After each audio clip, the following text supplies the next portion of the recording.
তাহলে দেখো মাইটোসিস, মাইটোস গত ক্লাসে বলেছিলাম মাইটোস মানে কি, স্পিন্ডল তন্তু। স্পিন্ডল তন্তু তো চিনো, সিস মানে প্রক্রিয়া। তাহলে যে বিভাজন প্রক্রিয়া কি তৈরি হয়, স্পিন্ডল তন্তু। এটা হচ্ছে নাই মামা চেটে কানা মামা ভালো সংখ্যা। কিন্তু আসলে আমরা কোনটা লিখবো দেখো। তাহলে আমরা প্রথমে লিখার আগে চলে যাই মাইটোসিসের অপর নাম কি, মাইটোসিসের অন্য নাম বা অপর নাম। মাইটোসিসের অপর নাম হচ্ছে প্রত্যক্ষ কোষ বিভাজন নাকি পরোক্ষ? প্রত্যক্ষ কোনটা ছিল, অ্যামাইটোসিস। তাহলে পরোক্ষ কোষ বিভাজন অথবা বলতে পারো সমীকরণিক কোষ বিভাজন। পরোক্ষ কোষ বিভাজন অথবা সমীকরণিক কোষ বিভাজন, অথবা এটাকে বলতে পারো হচ্ছে সদৃশ কোষ বিভাজন। সদৃশ কোষ বিভাজন। আর একটা বলতে পারো ইকুয়েশনাল সেল ডিভিশন।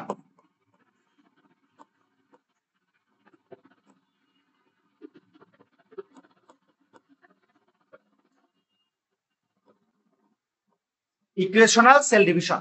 তাহলে পরোক্ষ কোষ বিভাজন, সমীকরণিক কোষ বিভাজন, সদৃশ কোষ বিভাজন, equational cell division. Equational cell division. তাহলে প্রথমে অপর নামটা হয়ে গেল। এবার আসলে সেকেন্ডে আমরা যদি যাই, তাহলে সেকেন্ড পয়েন্টে আমরা লিখবো হচ্ছে মাইটোসিসের সংজ্ঞা। সংজ্ঞাটাকে খুব ভালোভাবে লিখে ফেললে আমাদের মাইটোসিসের বৈশিষ্ট্য হয়ে যাবে। সংজ্ঞাটাকে সুন্দর মতো একদম। তাহলে শুরু করছি। যে জটিল ও ধারাবাহিক, যে জটিল ও ধারাবাহিক কোষ বিভাজন প্রক্রিয়ায়, যে জটিল ও ধারাবাহিক কোষ বিভাজন প্রক্রিয়ায়, যে জটিল ও ধারাবাহিক কোষ বিভাজন প্রক্রিয়ায়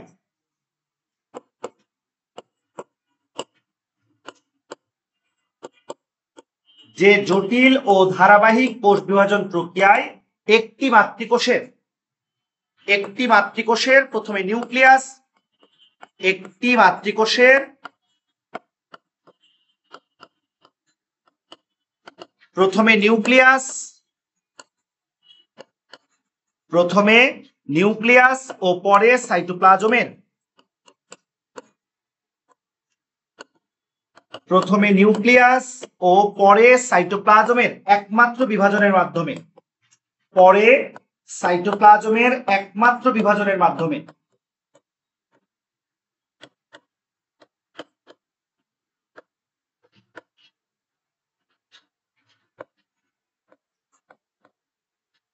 একমাত্র বিভাজনের মাধ্যমে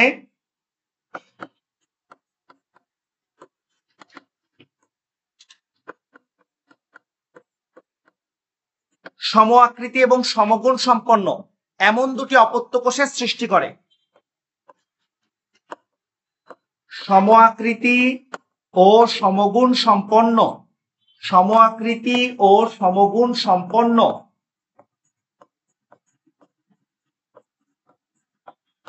এমন দুটি অপত্য কোষের সৃষ্টি করে, এমন দুটি অপত্য কোষের সৃষ্টি করে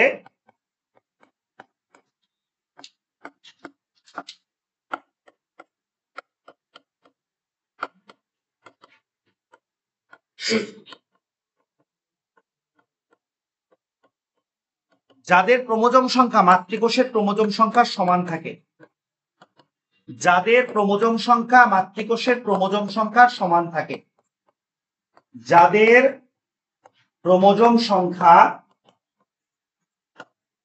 মাতৃকোষের ক্রোমোজোম সংখ্যার সমান থাকে। আমার দেওয়া বড় বড় সংখ্যার মধ্যে এটা একটা অন্যতম। যাদের ক্রোমোজোম সংখ্যা মাতৃকোষের ক্রোমোজোম সংখ্যার সমান থাকে তাকে মাইটোসিস বলে।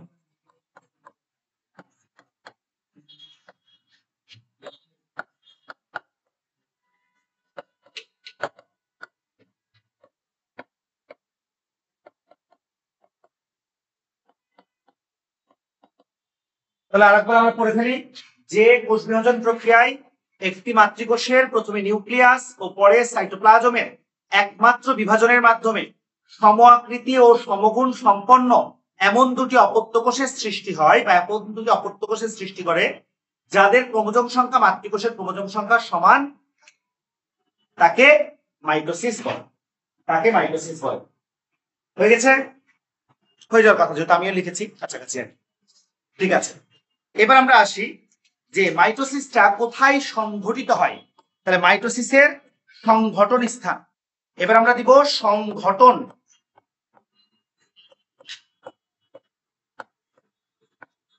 মানে মাইটোসিস কোষ বিভাজনটা কোথায় সংঘটিত হয়। তাহলে খেয়াল করো, প্রথমে হচ্ছে প্রাণীর নিউরন ব্যতীত, প্রাণীর নিউরন ব্যতীত,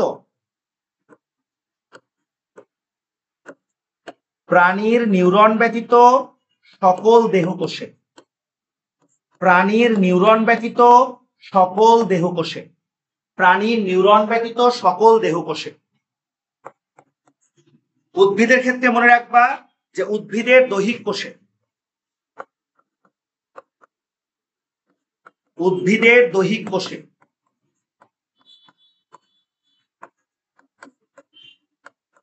তাহলে দেখো, এই যে আমাদের ক্লাসরুমের বাইরে আম গাছ, এই আম গাছের নিচের দিক থেকে বৃদ্ধি আমরা এরকম বুঝবো না, একদম মাটির নিচে হলে বুঝবো।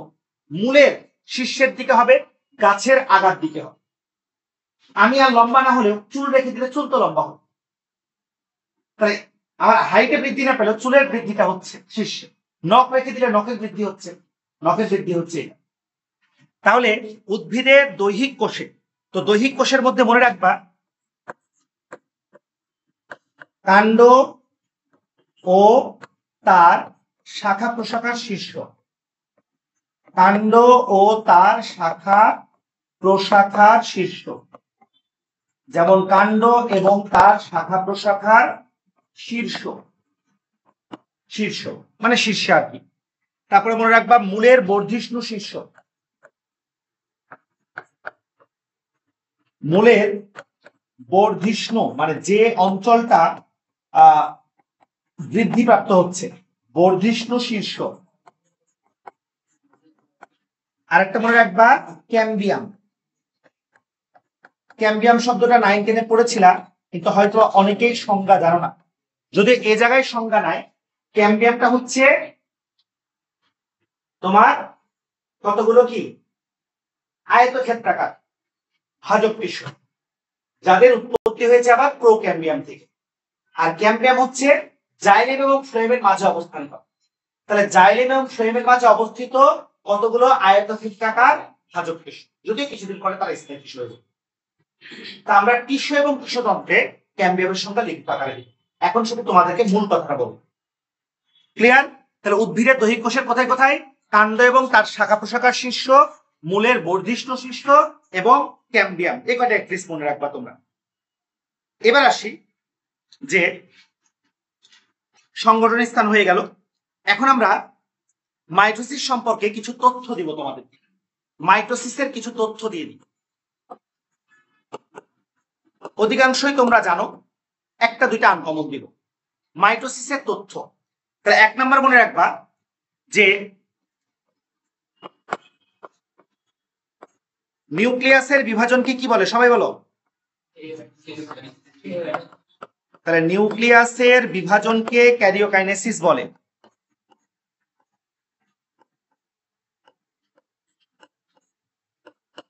কেন বলে বলো, কেন বলে?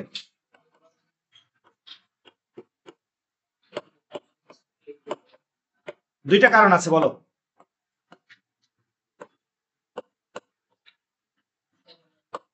প্রশ্নটাই তো সুন্দর করি নাই, তাই না? আমার নাম রাফিকান, বাবা মা রাখছে তাই, সেটার কারণ তো আছে একটা। তাহলে নিশ্চয়ই কেউ না কেউ এই নামটা করেছে, ক্যারিওকাইনেসিস। এটা আরেকটা বিষয় বুঝবা যে বায়োলজির মধ্যে, আরেকটা বিষয় বুঝো ভালো করে, বায়োলজির মধ্যে তোমার বায়োলজির মধ্যে কে এ আর ওয়াই ও এন, ক্যারিয়ন মানে হচ্ছে নিউক্লিয়াস। বায়োলজির মধ্যে ক্যারিয়ন মানে কি বলো? Nucleus, nucleus. তাহলে নিউক্লিয়াসের বিভাজনকে ক্যারিওকাইনেসিস বলে। এটাকে কিন্তু নিউক্লিওকাইনেসিস বলতেছে না, কারণ কি ক্যারিয়ন হচ্ছে ওই ল্যাটিন ভাষায় আর কি। তাহলে সাইটোপ্লাজমের বিভাজনকে কি বলে বলো? তাহলে এটা আর কোনো ঝামেলা নাই। সাইটোপ্লাজমের বিভাজনকে সাইটোকাইনেসিস বলে। তাহলে তুমি দুইটা কিওয়ার্ড শিখে ফেলেছো। বায়োলজির মধ্যে কাইনেসিস মানে কি? বিভাজন। কাইনেসিস মানে বিভাজন, তাহলে সাইটোকাইনেসিস বলে। তাহলে ক্যারিওকাইনেসিস এই কারণে হলো যে ক্যারিওর মানে নিউক্লিয়াস, তাহলে নিউক্লিয়াসের বিভাজন ক্যারিওকাইনেসিস। তাহলে দেখো যে কোষের মধ্যে আদি প্রকৃতির নিউক্লিয়াস আছে প্রোক্যারিওটা, যে কোষের মধ্যে প্রকৃত নিউক্লিয়াস আছে ইউক্যারিওটা। তাহলে বলো বায়োলজির মধ্যে প্রো মানে কি? আদি, ইউ মানে কি? প্রকৃত। এটা জুলজির প্রথম অধ্যায় যখন আমরা এটার পরে আবার ধরবো, খেয়াল করিও যে সিলোমের উপর ভিত্তি করে প্রাণীদেরকে তিন ভাগে ভাগ করা যায়। একটা হচ্ছে অ্যাসিলোমেট। বলো বায়োলজির মধ্যে অ্যা মানে কি? অ্যাবসেন্ট, নাই। কি নাই? সিলোম নাই। সিলোমকে আমি বোঝাবো তোমাদেরকে। যাদের আছে প্রকৃত সিলোম আছে তাদেরকে কি বলবা? ইউসিলোমেট। ইউসিলোমেট। যাদের নাই কিন্তু মনে হয় আছে, মানে মিথ্যা, অপ্রকৃত, অসত্য, 9 টেনে 35 নাম্বার পৃষ্ঠায় পড়েছিলাম, স্ট্র্যাটিফাইড করেছিলাম, সিউডো স্ট্র্যাটিফাইড।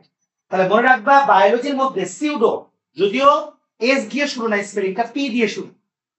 সিউডো শব্দের অর্থ মিথ্যা, অপ্রকৃত, ভ্রান্ত। সিউডো ছিল। তাহলে এই কথাগুলো একটু মাথায় রাখবা সবাই।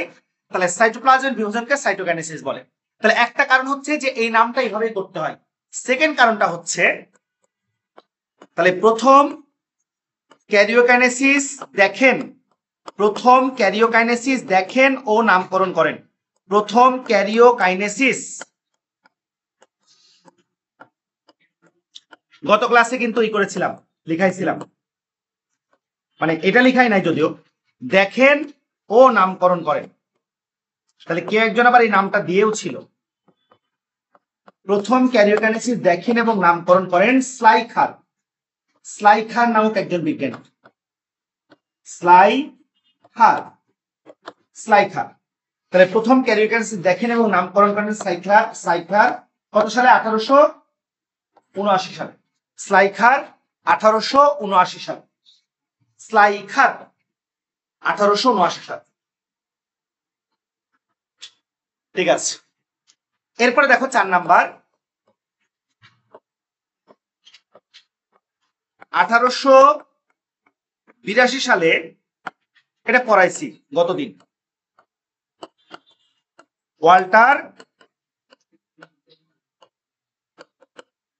ওয়াল্টার ফ্লেমিং এই দুই ধরনের বিভাজনকে, এই দুই ধরনের বিভাজনকে, এই দুই ধরনের বিভাজনকে একত্রে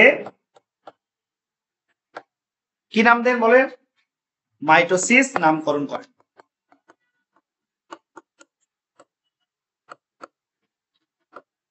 তাহলে মাইটোসিসের আবিষ্কারক বললেও ওয়াল্টার ফ্লেমিং,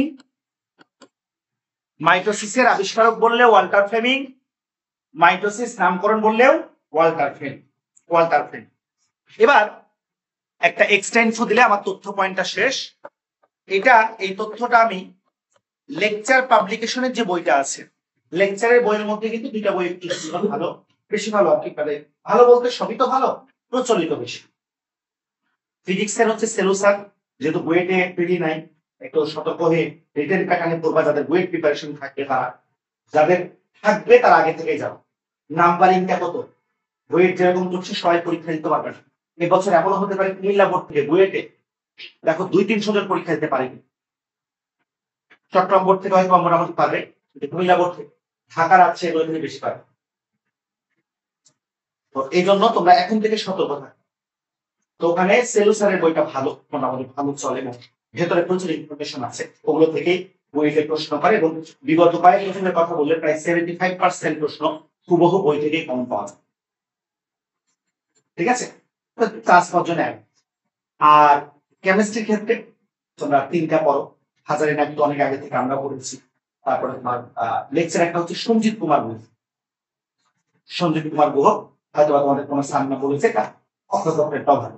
আসলে বইয়ের থেকে বড় বিষয় হচ্ছে নিজের পড়াটা কিন্তু সবচেয়ে ভালো। বই কোন একটা হলে চলে, বইয়ের মধ্যে তথ্য একটা দুটা, আমার এই লাইনটা আরেকটা বই নাই, এই বই আছে। তাহলে আমি লিখে দিই তোমাদেরকে।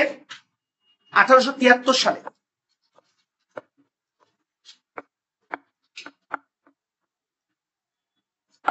1873 সালে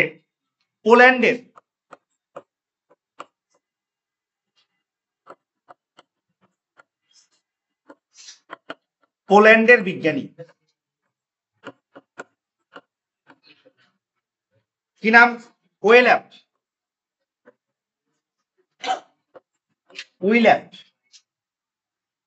ব্যাং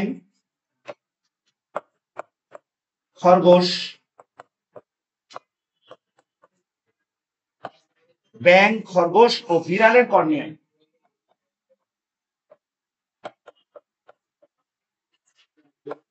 ব্যাং খরগোশ এবং বিড়ালের কর্নিয়ায়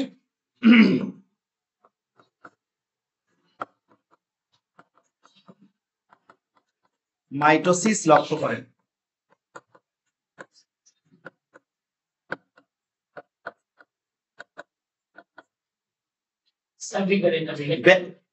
এটা উইল্যাব বলতে পারো, ওয়েল্যাব বা উইল্যাব, মানে বাংলাতে ওয়েল ল্যাব দেওয়া আছে।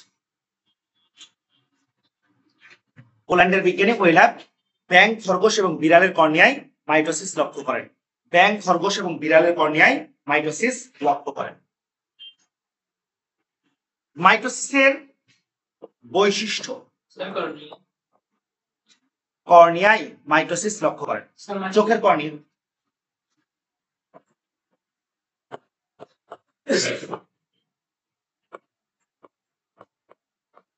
মাইটোসিসের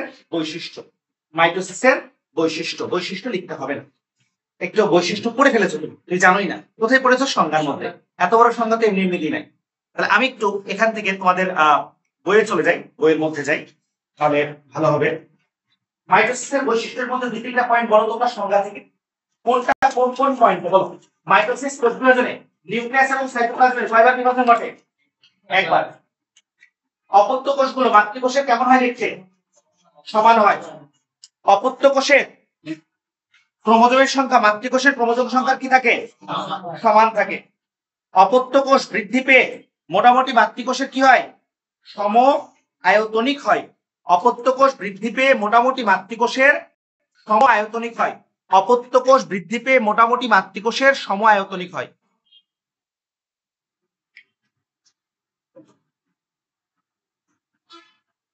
বুক পিডিএফ বই।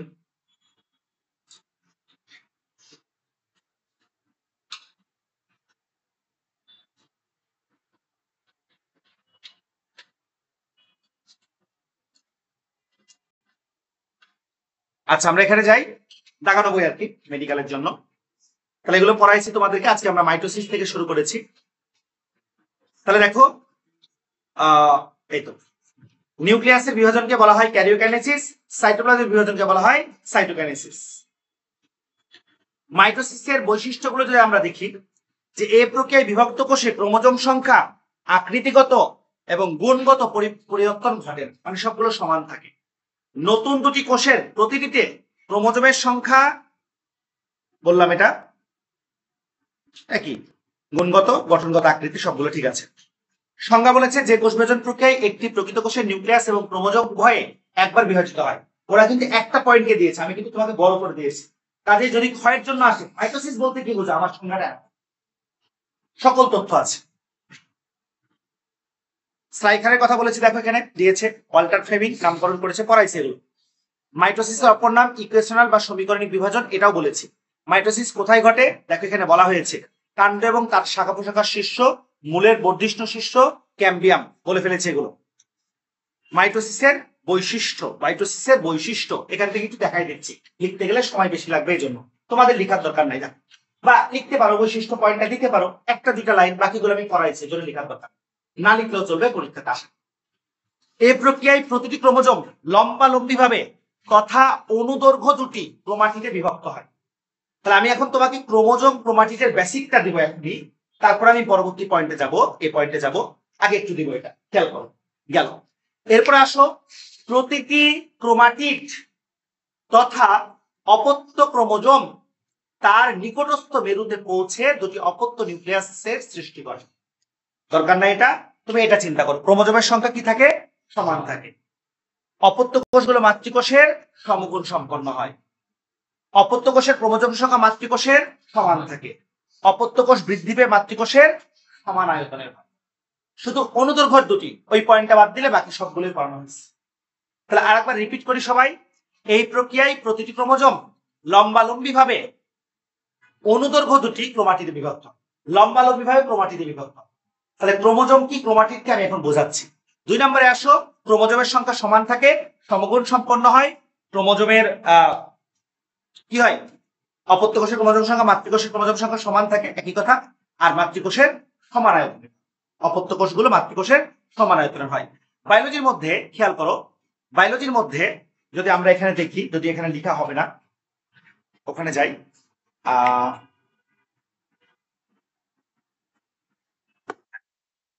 দুইটা কথাকে একটু খেয়াল করো। একটা হচ্ছে অপত্য। তো বায়োলজির মধ্যে অপত্য মানে কি বলতো? অপত্য মানে কি? শিশু। অপত্য মানে শিশু।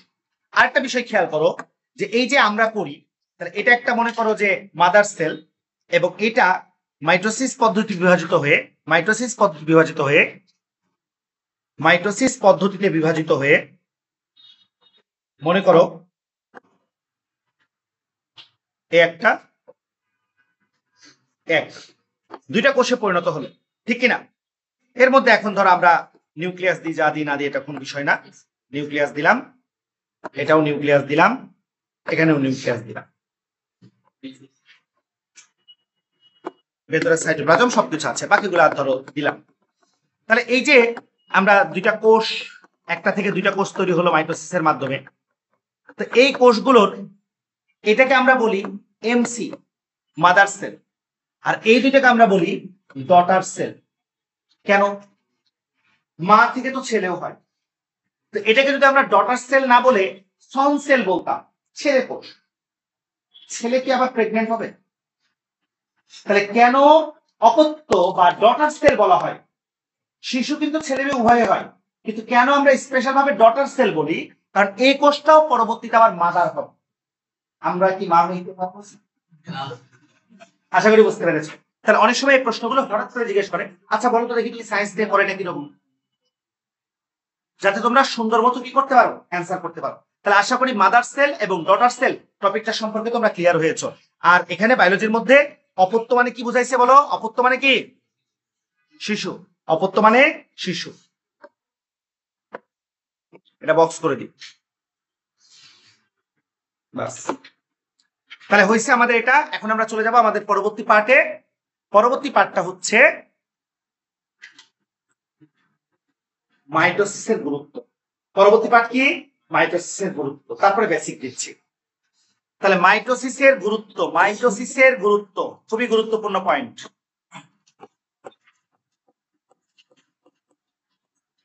এই পড়াটা এখন ক্লাসের মধ্যে মুখস্থ দিও আমাকে, হয়ে যাবে। একদম ভালোভাবে মনোযোগ দিবা সবাই। আমার সাজেশনের মধ্যে দেখো এটা ছিল, কিন্তু মাইটোসিসের গুরুত্ব সাজেশন দিছিলাম না গত ক্লাসে, ছিল এটা মাইটোসিসের গুরুত্ব। তো এই মাইটোসিসের গুরুত্বটা আমরা একটা ছন্দ দিয়ে লেখার চেষ্টা করি। তাহলে মনে রাখবা মাইটোসিসের গুরুত্ব, মনে রাখবা আমরা ছন্দ দিয়ে। সেই ছন্দটা কি স্যার? ছন্দটা হচ্ছে, অনেকের জনপ্রিয় নায়ক আছে দেব, এবং আমাদের অনেকের জনপ্রিয় নায়ক আছে জনি। চিন্তাছে তো মনে হয় অনেকে। তাহলে দেব জনি তারা কি করলো? কোটি টাকায়, আচ্ছা হয়েছে হয়েছে, দেব জনি কোটি টাকায়, দেব এবং জনি কোটি টাকায় পুনরায় ক্ষতিগ্রস্ত। মানে আগেও একবার ক্ষতিগ্রস্ত হয়েছিল, আবারও ক্ষতিগ্রস্ত হয়েছে, বুঝছো? দেবজনি কোটি টাকায় পুনরায় ক্ষতিগ্রস্ত, দেবজনি কোটি টাকায় পুনরায় ক্ষতিগ্রস্ত, দেবজনি কোটি টাকায় পুনরায় ক্ষতিগ্রস্ত, ঠিক আছে? দেবজনি কোটি টাকায় পুনরায় ক্ষতিগ্রস্ত। তাহলে আসো আমরা লিখবো সবগুলো দিয়ে। তাহলে আমরা দয়াকার দিয়ে লিখবো একটা পয়েন্ট, আমরা ব দিয়ে লিখবো একটা পয়েন্ট, আমরা বর্গীয় জ দিয়ে লিখবো একটা পয়েন্ট, আমরা দন্ত নয় রস্যিকার দিয়ে লিখবো একটা পয়েন্ট। দেবজনি, ঠিক আছে? ন দিয়ে প্রয়োজনে দুইটা লিখবো। আমরা কো দিয়ে একটা লিখবো, টয় রস্যিকার দিয়ে একটা লিখবো, কোটি। তারপরে আমরা টাকার এই ক দিয়ে লিখবো আসলে, কোটি টাকায়, এই ক দিয়ে লিখবো কোটি টাকায়। তারপরে কি স্যার, পুনরায় দিয়ে একটা লিখবো, পুনরায় দিয়ে একটা লিখবো, ক্ষতি দিয়ে লিখবো, এবং আরেকটা লিখবো আমরা গ্রস্ত দিয়ে, গ্রস্ত। তাহলে দেবজনী কোটি টাকায় পুনরায় ক্ষতিগ্রস্ত, দেবজনী কোটি টাকায় পুনরায় ক্ষতিগ্রস্ত।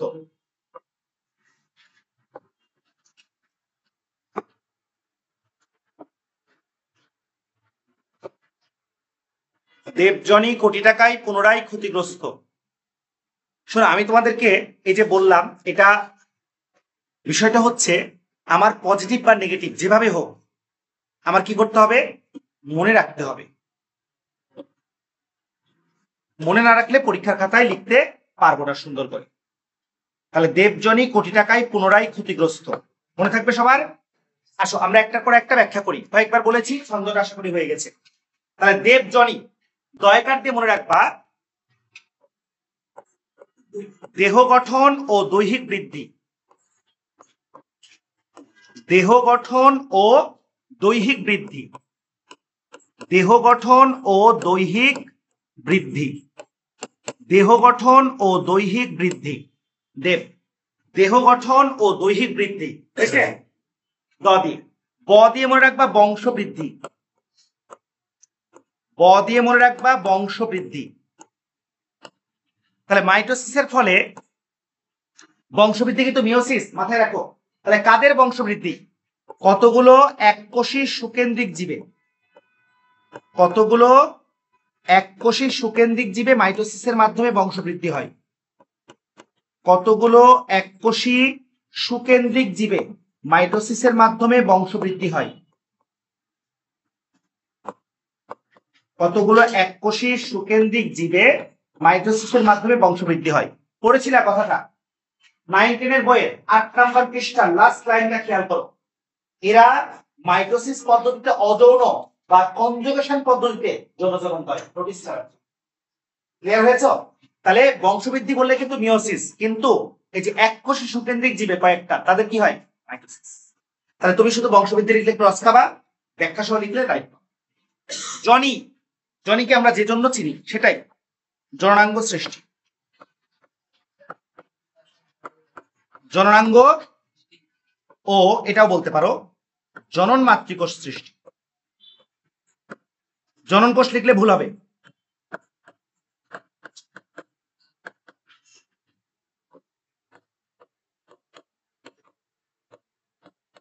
ওকে, যদি কেউ না বুঝো যে স্যার জননাঙ্গ এবং জনন মাতৃকোষ কি, যদি না বুঝো সাপোজ, তাহলে খেয়াল করো যে আমরা ফিমেলটাও দিতে পারি, মেলটাও দিতে পারি। ধরো আমরা যেহেতু মেলদের ক্লাস করতেছি, নেগেটিভ নেওয়ার দরকার নাই, নিলেও নিতে পারো, কিছু দায় আসে না। আমাদের এই যে জননাঙ্গের এই পাশে দুইটা অন্ডকোষ বলা হয়, তাহলে এর ভেতরে কিন্তু ওই নেফ্রনের মতো আমাদের ডেফিনেটলি অধ্যায় পড়তে হবে, সেকেন্ড ইয়ারে যদিও ফার্স্ট ইয়ারে নাই ওটা। তো এর মধ্যে দেখবে নেফ্রনের মতো অনেকগুলো অংশ আছে। তাহলে এই কোষগুলো কিন্তু শুক্রাণু তৈরি করবে। তাহলে যে কোষগুলো শুক্রাণু তৈরি করছে সেটা কি, জনন মাতৃকোষ। মাতৃকোষ মানে মেয়ের দিয়ে থাকবে তা না, আমাদের এই জনন মাতৃকোষ যখন মিওসিস পদ্ধতি বিভাজিত হচ্ছে তখন কি তৈরি করতেছে, শুক্রাণু। কিন্তু এই কোষটার যে বিভাজনটা হচ্ছে সেটা কিসের মাধ্যমে হচ্ছে, বুঝতে পেরেছ? আমার জননাঙ্গ যে বড় হচ্ছে সেটা কিসের মাধ্যমে হচ্ছে, মাইটোসিসের মাধ্যমে। কারণ সেটা দেহের অংশ, শুক্রাণুটা আরেক দেহে যাওয়ার জন্য, সেটা আমার দেহে কিছু করতে পারে। তাহলে ওটা হচ্ছে মিওসিসের মাধ্যমে, বাকি সবকিছু মাইটোসিস। তাহলে যাতে মনে থাকে তোমাদের সবার। আচ্ছা গেল, দন্ত নয় রশ্মিকার দিয়ে মনে রাখবা নির্দিষ্ট আকারায়তন রক্ষা। মাইটোসিস কোষ বিভাজনের ফলে, মাইটোসিস কোষ বিভাজনের ফলে কোষের নির্দিষ্ট আকারায়তন রক্ষা হয়। কোষের নির্দিষ্ট,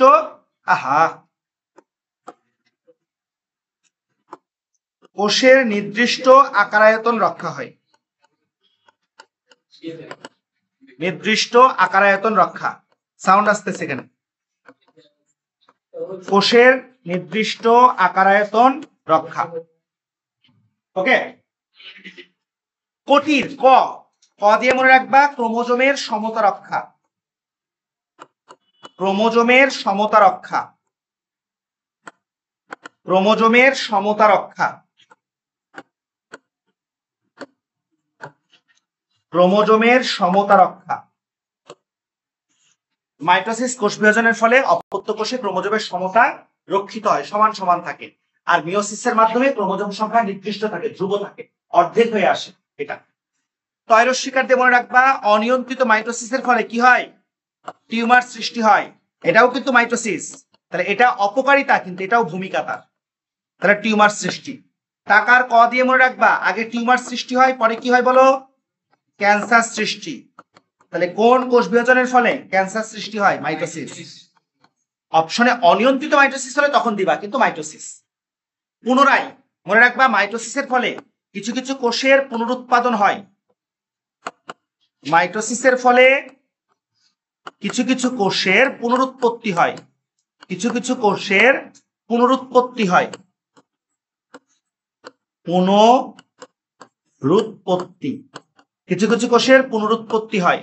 যেমন স্যার, যেমন হচ্ছে তোমার আরবিসি,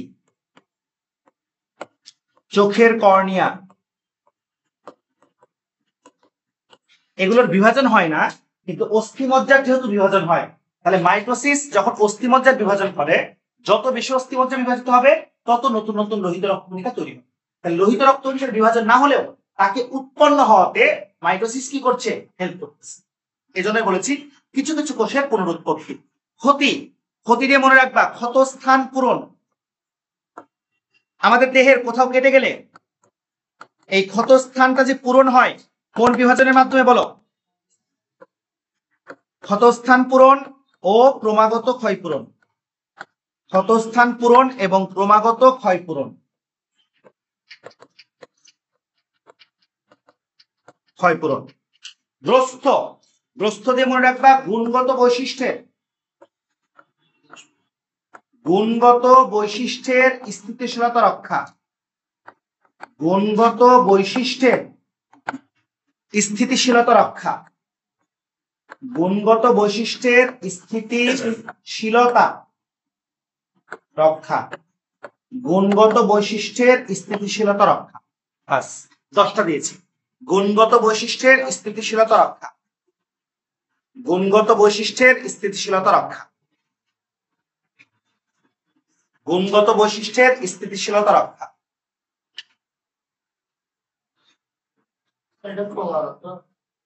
ক্রমাগত ক্ষয়পূরণ। ক্ষতস্থান পূরণ এবং ক্রমাগত ক্ষয়পূরণ। ক্ষতস্থান পূরণ এবং ক্রমাগত ক্ষয়পূরণ। পড়ে ফেলো। সন্ধ্যারা বলো তো স্যার, কয়টা মনে আছে এখন? দয়কার, দেহ গঠন, দৈহিক বৃদ্ধি। ব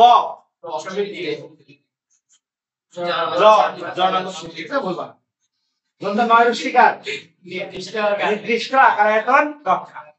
তোমার শব্দগুলো চলে আসে। আচ্ছা বস, দেখা হয়ে গেছে না? তো মানে এক বেঞ্চে একজনের হলেও কিন্তু আরেকজন লিখে ফেলতে পারবা। যেহেতু এখানে পজ করার অপশন নাই, এই জন্য এই টাইমগুলো একটু চলে আসে। এটা কিন্তু আমরা আমাদের টাইম অনুযায়ী দেখো, আধা ঘন্টার মধ্যে যথেষ্ট শিখেছো, খারাপ হয়নি। আমি কথাও বলতেছি মাঝে মধ্যে একটু তাড়াতাড়ি তাড়াতাড়ি। আচ্ছা তাড়াতাড়ি না হলেও সমস্যা নেই, তাড়াতাড়ি না হলেও সমস্যা নেই। আমি যে কাজ অনেক দরকার তুমি ওখান থেকে বাকিগুলো কমপ্লিট করো। তাহলে ধরো এটার পরে তারা এখানে চলে গেছে, আমি আমার জায়গায় যাই, সমস্যা নাই। আমি একটু আগে পিছিয়ে করছি, ওর একটু পরে দিয়েছে, আমি আগেই পরে দিয়েছি। এটা এই আর কি পার্থক্য। আমি এখান থেকে তোমাদেরকে দেখাবো, টেনশন নাই। ওকে স্যার, এটা হচ্ছে বইয়ের টপিক। এটা ছোট করলাম, দেখা কি যাচ্ছে? আশা করি যাচ্ছে। দেখো তো আমি যে পয়েন্ট গুলো বলেছি, আমি কোন পয়েন্টটা বলি নাই তোমাদের? দত্ত নয়রস শিকারদের দুইটা বলেছিলাম, নিউক্লিয়াস এবং সাইটোপ্লাজমের ভারসাম্য রক্ষা। 11 নম্বরে লিখো নিউক্লিয়াস ও সাইটোপ্লাজমের ভারসাম্য রক্ষা। 11 নম্বরে লিখো নিউক্লিয়াস ও সাইটোপ্লাজমের ভারসাম্য রক্ষা। নিউক্লিয়াস ও সাইটোপ্লাজমের ভারসাম্য রক্ষা। তোমাকে আমি 4-এর মতো করেই প্রস্তুত করে দেবো, টেনশন নাই। নিউক্লিয়াস ও সাইটোপ্লাজমের ভারসাম্য রক্ষা। নিউক্লিয়াস ও সাইটোপ্লাজমের ভারসাম্য রক্ষা। তাহলে এবার তোমরা এখান থেকে দেখো তো, দেবজনী কোটি টাকায় পুনরায় ক্ষতিগ্রস্ত, কোন পয়েন্ট নাই? আমরা আরেকবার রিভাইজ হয়ে যাচ্ছে একসাথে। দয়কার দিয়ে দেহ গঠন, দৈহিক বৃদ্ধি। পতে বংশবৃদ্ধি। কতগুলো এককোষী সুকেন্দ্রিক জীবে, যেমন সালামাইটোগোনাস, আসলে উচ্চারণ হচ্ছে ক্লামাইডোমোনাস। আবারও বলি, উচ্চারণ কি? ক্লামাইডোমোনাস। ওই পয়েন্টের পাশে মনে হয় জায়গা আছে তোমাদের, ছোট করে নামটা লিখে রাখো, ক্লামাইডোমোনাস। এমনিতে বানান ঠিক করার জন্য সালা, CHLA, সালা মাইডোমোনাস, ক্লামাইডোমোনাস, ক্লামাইডোমোনাস, CHLA, ক্লা, এময় মাই, ডিওডো মাইডো, এমোমো NUS নাকি NAS, ক্লামাইডোমোনাস। ক্লামাইডোমোনাসটা লিখে ফেলো। স্যার এটা আমি কেন লিখাচ্ছি? নিম্নের কোন জীবের মাইটোসিস হয়, বা নিম্নের কোন জীবটি মাইটোসিস পদ্ধতিতে বংশবৃদ্ধি করে? অপশনের মধ্যে এমসিকিউটা ঢুকে দিই। তাহলে এই ওয়ার্ডগুলো আমি না বললেও আমরা কয়জন আছি রিডিং করে প্রত্যেকটা ওয়ার্ড বাই ওয়ার্ড দাগাই। দেখো এখানে যে দাগানো বই মানে ওই পয়েন্টগুলো দাগাই দিছে, এটাও কিন্তু পড়তে হবে। কাজেই অ্যাডমিশন প্রস্তুতিটা একটা অন্য লেভেলের টপিক, বোর্ডের জন্য হয়। আমার কাছ থেকে অবশ্যই আমি স্টুডেন্টদের জন্য কিনে নিয়েছি, এটা আমার না, এটা একটা অন্য প্ল্যাটফর্মে কিন্তু আমি কিনে নিয়েছি টাকা। বুঝতে পেরেছো? কারণ সময় নাই তো এতগুলো। আমি হয়তো হ্যাঁ দেখো এটা আমি আমার বলে চালিয়ে দিতে পারি, লোক আছে স্টুডেন্ট আছে, তুমি আমি তোমাকে পিডিএফটা দিচ্ছি, এটা থেকে এটা অনুযায়ী দাগাই দিবা, হয়ে গেল, আমার নামে চালানো। ওইটা নামের চাইতে বড় বিষয় হচ্ছে আমি তোমাকে সার্ভিসটা দিচ্ছি কিনা। তাহলে পরেরটাতে আসো। তাহলে দেব জনি দেখো, জননাঙ্গ সৃষ্টি, জনন কোষের সংখ্যা বৃদ্ধি বা জনন মাতৃকোষের আসলে এক্স্যাক্টলি জনন কোষ বলতে অনেকে শুক্রাণু জীবাণু বোঝায়, এখানে জনন মাতৃকোষ দিলে সবচেয়ে বেশি ভালো হয়। এরপরে দেব জনি দন্ত নয়রস্মিকা নির্দিষ্ট আকার আয়তন রক্ষা হয়ে গেছে। আরেকটা বলেছি কোটি ক্রোমোজোমের সমতা রক্ষা, টি দিয়ে টিউমার সৃষ্টি, এই যে এখানে দিয়েছে টিউমার ক্যান্সার সৃষ্টি অনিয়ন্ত্রিত 11 নম্বরে দিয়ে দিয়েছে। কোটি টাকায় হয়ে গেল। পুনরায় কিছু কিছু কোষের পুনরুৎপাদন, যেমন মানুষের লোহিত রক্তকণিকা, কর্নিয়ার বাইরের কোষ, এগুলো আমি কর্নিয়া পর্যন্ত লিখেছি। এরপর আসো ক্ষতি, ক্ষতস্থান পূরণ, ক্রমাগত ক্ষয়পূরণ। তাহলে ক্ষতিতে দেখো ক্ষতস্থান পূরণ, আর ক্রমাগত ক্ষয়পূরণ দিয়ে আরেকটা পয়েন্ট করে দিয়েছি। তার গ্রস্ত দিয়ে কি দেখো, গুণগত বৈশিষ্ট্যের স্থিতিশীলতা রক্ষা। কোনো পয়েন্ট কি স্যার চুরি করেছি না, তবে টেকনিক দিই, তোমাদের যে কয়টা মনে থাকে দিয়ে দিবা, বইয়ের কিন্তু হুবহুই দিয়েছেন, কোনো পয়েন্ট চুরি করে। ক্লিয়ার তো সবাই? ওকে, এবার আসো, এবার আমরা যেটা করব সেটা হচ্ছে বেসিকটা শিখব। এবার আমরা বেসিক পার্ট শিখব। আজকে একটু ভুল হয়ে গেছে কি,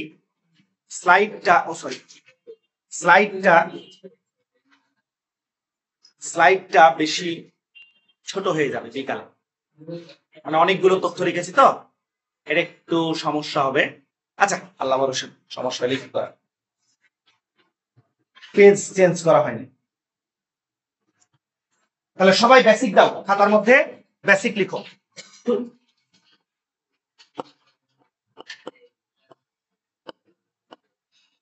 বেসিক কি বেসিক স্যার? দেখো আমি 5টা শব্দ লিখবো, 5টা শব্দ লিখবো আমি, খেয়াল করো সবাই। একটা হচ্ছে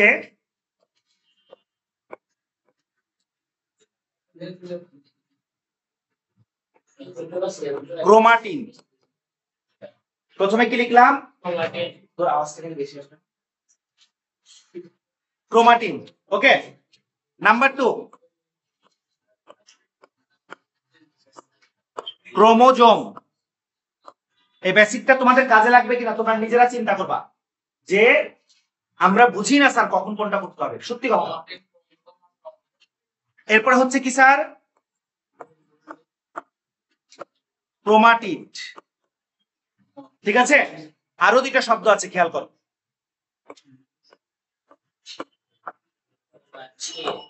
ক্রোমোনেমা। ক্রোমোনেমা আমি একটু স্পেস দিয়ে দিয়ে লিখতেছি, ওটার অর্থ আলাদা, এটার অর্থ আলাদা তাই। এবং সবার শেষে হচ্ছে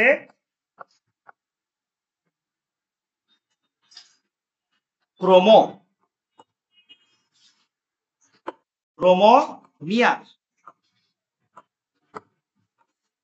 এই অধ্যায়ে এই 5টা শব্দ লাগবে,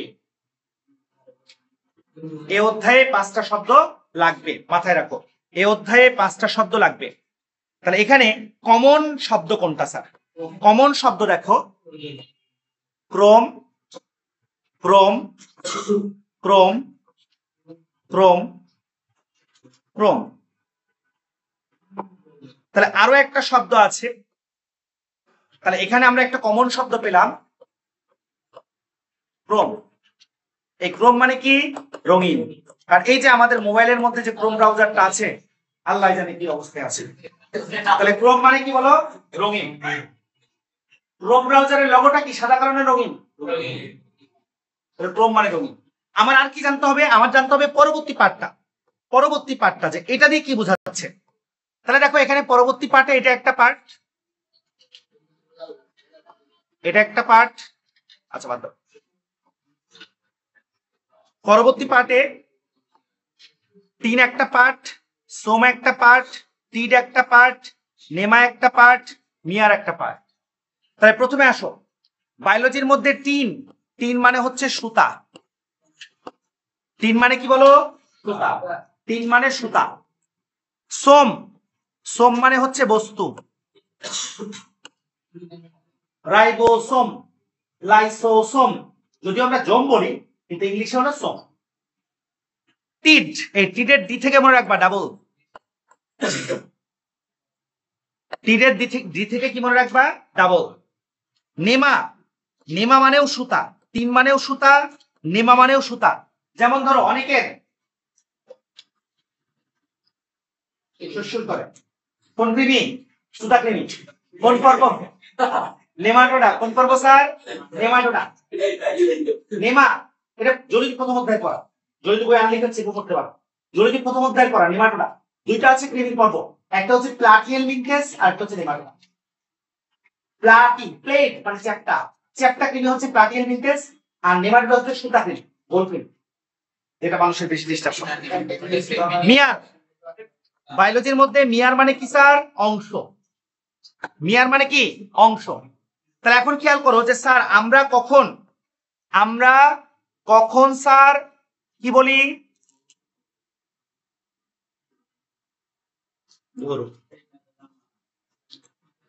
আমরা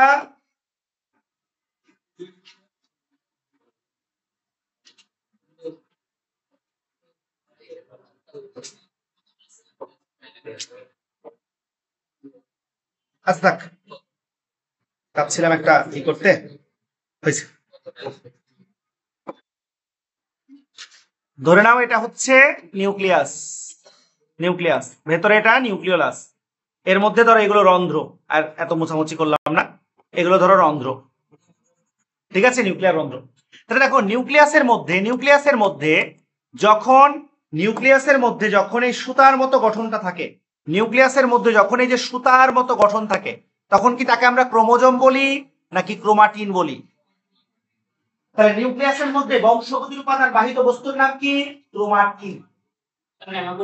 ক্রোমাটিন, ঠিক আছে? ওকে।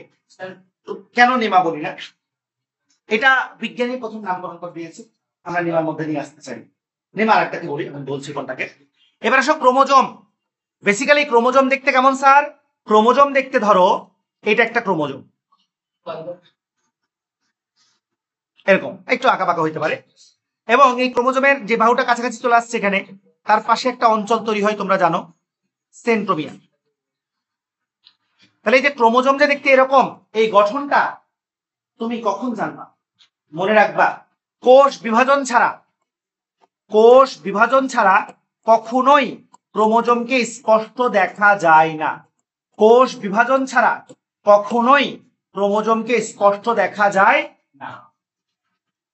কোষ বিভাজনের কোন দশায় ক্রোমোজোমকে সবচেয়ে স্পষ্ট দেখা যায়? মেটাফেজ। কোন দশায় স্যার? মেটাফেজ। কোন দশায় ক্রোমোজোম সংখ্যা গণনা করা যায়? মেটাফেজ। কোন দশায় ক্রোমোজোম গুলো সবচেয়ে খাটো এবং মোটা হয়? মেটাফেজ। সবচেয়ে গুরুত্বপূর্ণ দশা কোনটা? ক্লিয়ার? এবার আসো, কখন আমরা ক্রোমাটিড ডাবল বলি? ধরো এর একটা সেন্ট্রোমিয়ার,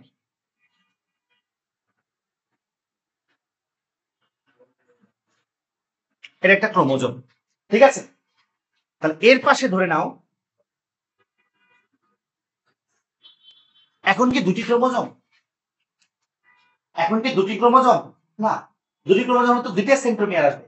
ক্রোমোজোম কয়টা? একটা, কিন্তু বাহু কয় গুণ হয়ে গেছে? দ্বিগুণ। এরকম অবস্থা হলে তখন তাকে তুমি ক্রোমোজোম না বলে কি বলবা? ক্রোমাটিড। ক্লিয়ার হয়েছে? তাহলে কখন আমরা ক্রোমাটিড বলবো? যখন বাহু দ্বিগুণ হবে। যখন কি দ্বিগুণ হবে স্যার? বাহু দ্বিগুণ হবে। একটা ক্রোমোজোমের মধ্যেই বাহু দ্বিগুণ হবে, তখন তাকে আমরা বলবো ক্রোমাটিড। ক্রোমোনেমা,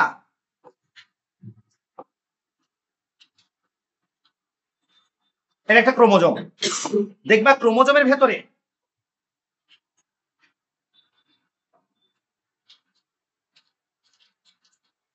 নাইনটেনও ছিল, এই যে ক্রোমোজোমের ভেতরে সুতার মতো যে গঠনটা, ক্রোমোজোমের ভেতরের সুতা, ক্রোমোনেমা। 9-10 দেখো 28 নম্বর পৃষ্ঠায় ছিল, দ্বিতীয় অধ্যায় নিউক্লিয়াসের মধ্যে ক্রোমোনেমাটা। ক্রোমোনেমাটা স্যার যদি এটাকে আমি ক্রোমাটিন বলি বলতে পারো, সমস্যা নাম্বার 2। তো এই ক্রোমাটিনকে দুই রকম দেখতে পাচ্ছ, দেখো কত কত জায়গায় এরকম পেঁচালো, কত কত জায়গায়, যে জায়গাগুলো পেঁচালো সেখানে ডিএনএ কম থাকে, ডিএনএ থাকে না। যেগুলো এমনি সেগুলোতে ডিএনএ থাকে। তো যেগুলো এমনি এটাকে বলা হয় ইউক্রোমাটিন, আর যেগুলো পেঁচালো সেটাকে বলা হয় হেটারোক্রোমাটিন। এটা আমরা প্রথম অধ্যায়ে যে ভালো করে বলতেছি। এবার দেখো বায়োলজির মধ্যে মিয়ার, বায়োলজির মধ্যে মিয়ার মানে কি বলেছি বলো? অংশ। মিয়ার মানে কি বলেছি? অংশ। তাহলে এই গোলগুলোকে এক একটাকে দেখতে এক একটা ক্রোমোজোমের ভিতরে অংশের মতো মনে হচ্ছে, পুঁথির মতো অংশ, কিন্তু আসলে জিনিসটা কি? ক্রোমোনেমার পেঁচালো অবস্থা, কিন্তু সেটা অংশের মতো মনে হচ্ছে। এই ক্রোমোজোমের ভেতরে যখন তুমি এই অংশগুলো পাবা তখন সেগুলোকে আমরা বলবো ক্রোমোমিয়ার। যেমন যেমন হচ্ছে যখন মাইটোসিস করবা, মাইটোসিসের প্রথমে একটা দশা আছে যার নাম লেপ্টোপ্রিন। এই লেপ্টোপ্রিনের মধ্যে ধরো এটা ক্রোমোজোম, তার মধ্যে প্রচুর পরিমাণে এরকম দাগ দাগ থাকবে, এই দাগগুলোকে আমরা বলবো ক্রোমোমিয়ার। আর এখানে হচ্ছে এটা সেন্ট্রোমিয়ার। বুঝতে পেরেছো? দাগগুলোকে কি বলবো? ক্রোমোমিয়ার। যদি তোমাদের ডাউট কাজ করে স্যার বেসিকটা কাজে দিয়েছে না সুন্দর, এটা কিন্তু ওইভাবে করে তো চিন্তাই করে না, খুবই কাজের পড়া, মনে রাখতে পারো তোমরা। তাহলে আমি কোনটাকে ক্রোমোমিয়ার দেখালাম এবং সেটা আমার বইয়ে আছে কিনা আসো আমরা একটু চেক করে নিই।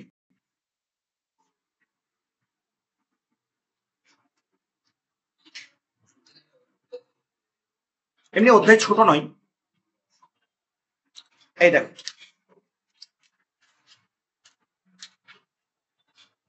পেছনে সবাই ক্রোমোমিয়ার। এটা হচ্ছে লেপ্টোটিন একটা দশা আছে, সেই দশার মধ্যে লেপ্টোস মানে চিকন, টিন মানে সুতা, চিকন সুতা, ঠিক আছে, চিকন সুতা। ওকে, আশা করি পারবা। ওই যে তোমার এক্সট্রা রাইটারের বইয়ের ইনফরমেশন গুলো এখানে স্টিকি করে দেওয়া আছে। তুমি যদি প্রথম থেকে এই প্যাটার্নটা ফলো করতে পারো, তোমরা সাপোর্ট দেওয়ার জন্য আমি আছি, সমস্যা নেই।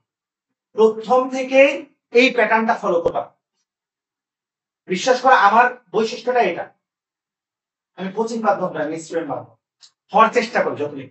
কারণ কি এটা কোনো না কোনো একটা পর্যায়ে আমিও উপকৃত অলরেডি হয়েছি, আগামীতেও হতে পারি। আমার টার্গেটটা থেকে এরকম যে আমি তোমার যদি এমনও হয় আল্লাহ কোনো ভালো কিছু লিখে রাখে বা কোথাও যদি আমি চলেও যাই কোনো কারণে, যাতে আমার এই দুটো অধ্যায়ের ক্লাস তোমাদের মনে থাকে, তোমাদের মনে হয় যে এই স্যারটা কখনো মানে ফাঁকিবাজি করে বা আমার টপিক গুলো স্কিপ করে আমি বইয়ের পিডিএফ কেন বের করছি, তোমার যে লাইন থেকে ইচ্ছা প্রশ্ন করো,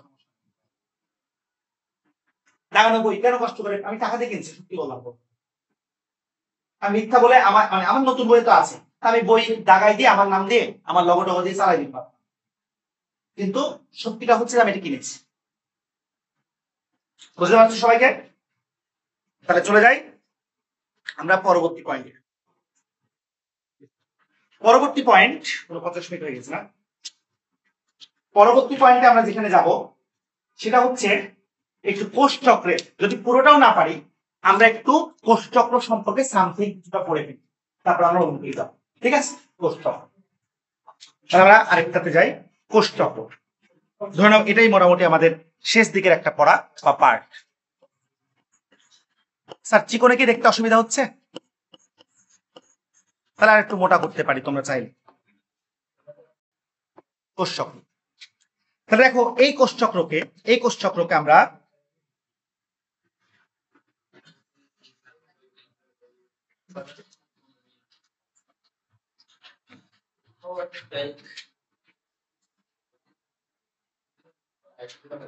কয় ভাগে ভাগ করবো স্যার? 2 ভাগে। কোষ চক্রকে কয় ভাগে ভাগ করবো বলো? 2 ভাগে। কি কি? তাহলে এদিকে একটা কোষ চক্রের ভাগ, এই পাশে একটা কোষ চক্রের ভাগ।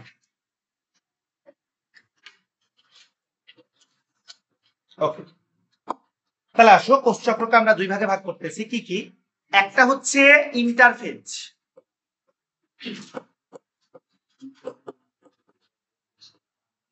ইন্টারফেজ বা এটাকে আমরা বলতে পারি প্রস্তুতিমূলক পর্যায়। ইন্টারফেজ বা প্রস্তুতিমূলক পর্যায়, ফেজ মানে ধাপ বা পর্যায়। ওকে, তাহলে ইন্টারফেজে কি হবে? ইন্টারফেজে হচ্ছে কোষ বিভাজিত হবে না, কোষ বিভাজিত হবে না, বিভাজনের জন্য প্রস্তুতি লাভ করবে। কোষ বিভাজিত হবে না কিন্তু বিভাজনের জন্য প্রস্তুতি লাভ করবে।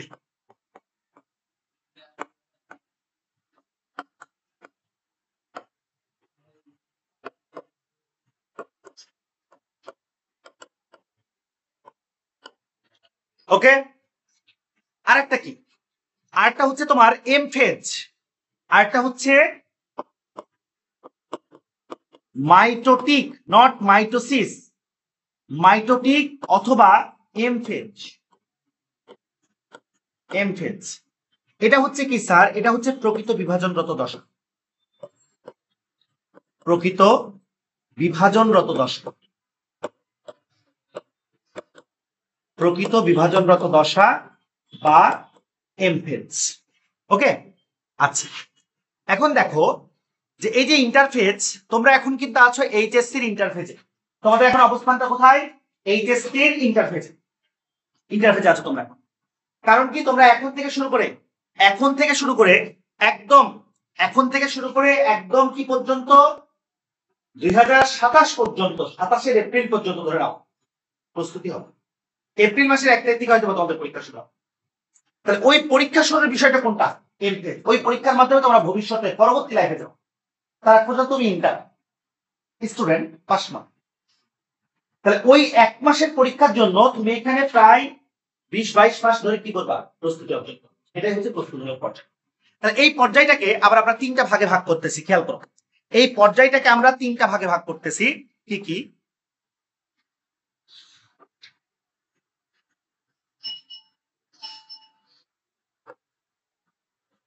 1, 2, 3, 3টি ভাগে ভাগ করতেছি এটাকে।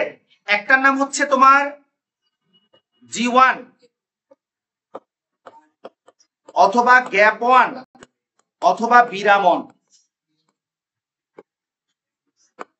G1 গ্যাপ 1 বা বিরামন, G1 গ্যাপ 1 বা বিরামন, G1 গ্যাপ 1 বা বিরামন। ঠিক আছে, আরেকটা হচ্ছে এস দশা অথবা এটাকে আমরা বলবো সিনথিসিস দশা। এখানে ডিএনএ সংশ্লেষণটা হবে, অনুলিপনটা হবে। আর আরেকটা হচ্ছে G2 বা গ্যাপ 2 দশা, গ্যাপ 2 ফেজ। এই ফেজগুলোতে কি কি বৈশিষ্ট্য হয় সেটাই পরীক্ষাতে বেশি আসে। ক্লিয়ার হয়েছে? সময়গুলো আমি পরে দিচ্ছি, একটু টেকনিক দিয়ে তোমাদেরকে শিখাই দিচ্ছি। আর পরবর্তীটা কি স্যার? পরবর্তীটা হচ্ছে বড় বিষয়। পরবর্তীটা কি কি আমরা দেখি?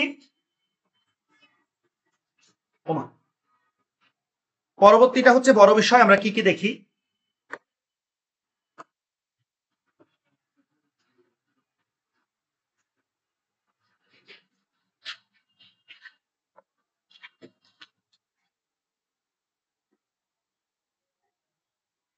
এটা হ্যাঁ হ্যাঁ হবে। ওই টান দিয়ে নিচে নিয়ে আসবে, এটা তার পুরো পেজ পাচ্ছ তুমি।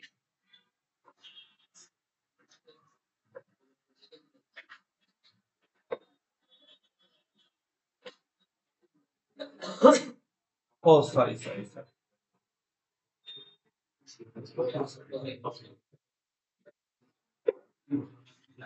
এটাকে আমরা দুই ভাগে ভাগ করব। তারপরে যাচ্ছি।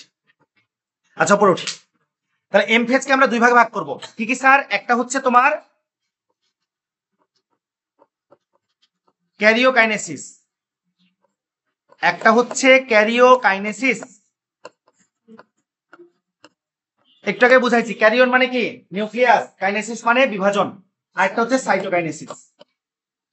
তাহলে দেখো, একটা হচ্ছে তোমাদের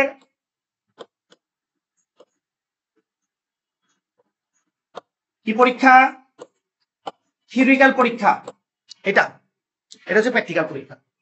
ওই থিওরিক্যাল শেষ মানে পরীক্ষা শেষ। প্র্যাকটিক্যাল নিয়ে কি এত চাপ নেই, মানে স্বাভাবিক।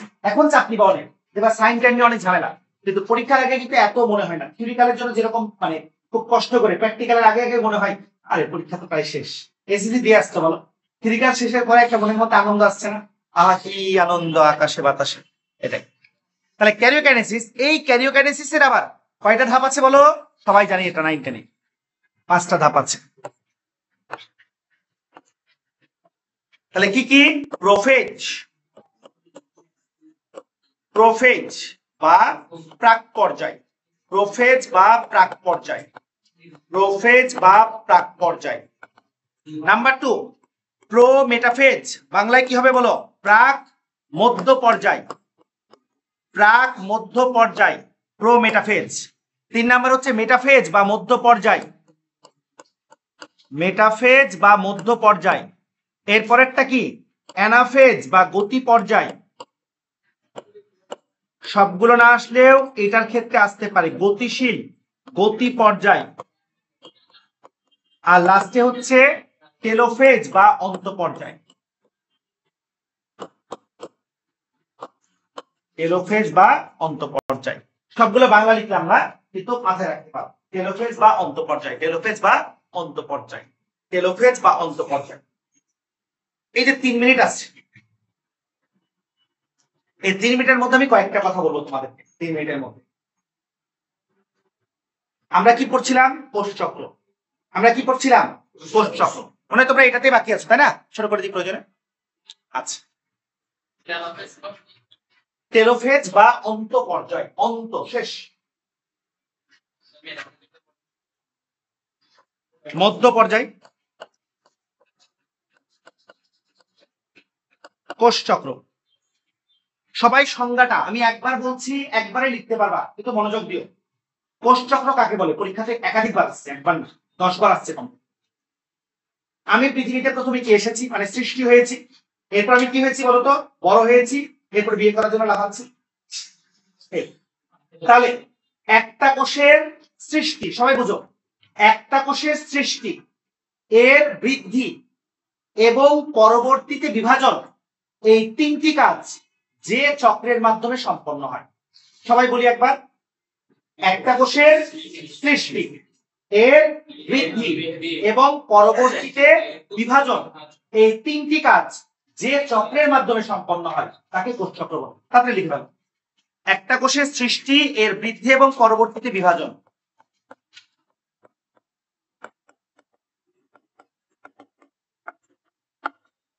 একটা কোষের সৃষ্টি কমা এর বৃদ্ধি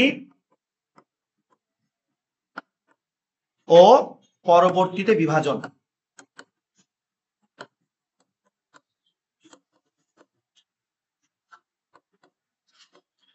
বিভাজন, এই 3টি কাজ যে চক্রের মাধ্যমে সম্পন্ন হয়।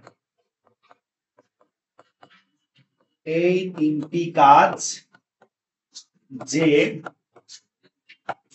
চক্রের, এই 3টি কাজ যে চক্রের মাধ্যমে সম্পন্ন হয়।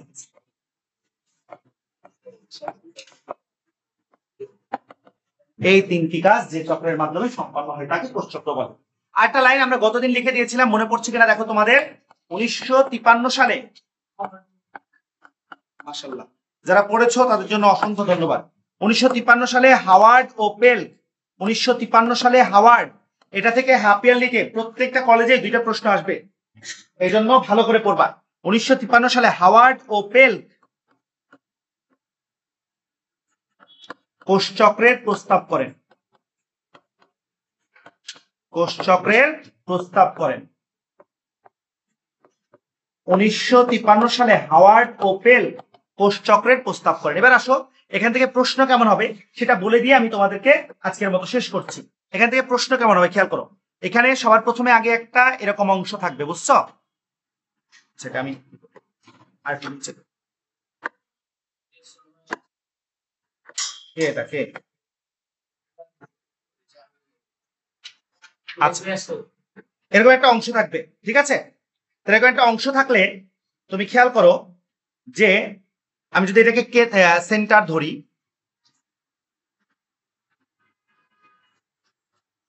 এটা পার্ট থাকলো, এটা ধরো একটা পার্ট, এটা একটা পার্ট, ওইটা একটা পার্ট, এরকম। যদি এটা একটু হয়ে গেছে, তারপর আমি আর মুছলাম না, হয়ে গেছে, কাজ শেষ। তাহলে আসি, এরকম চিত্র থাকবে, মনোযোগ দিয়ে সবাই। চিত্রের মধ্যে এটা হচ্ছে এম ফেজ, এটা কোন ফেজ স্যার? M phase. এটা হচ্ছে কি G1, এটা কি S, এটা কি G2। এই এম এর ভেতরে আবার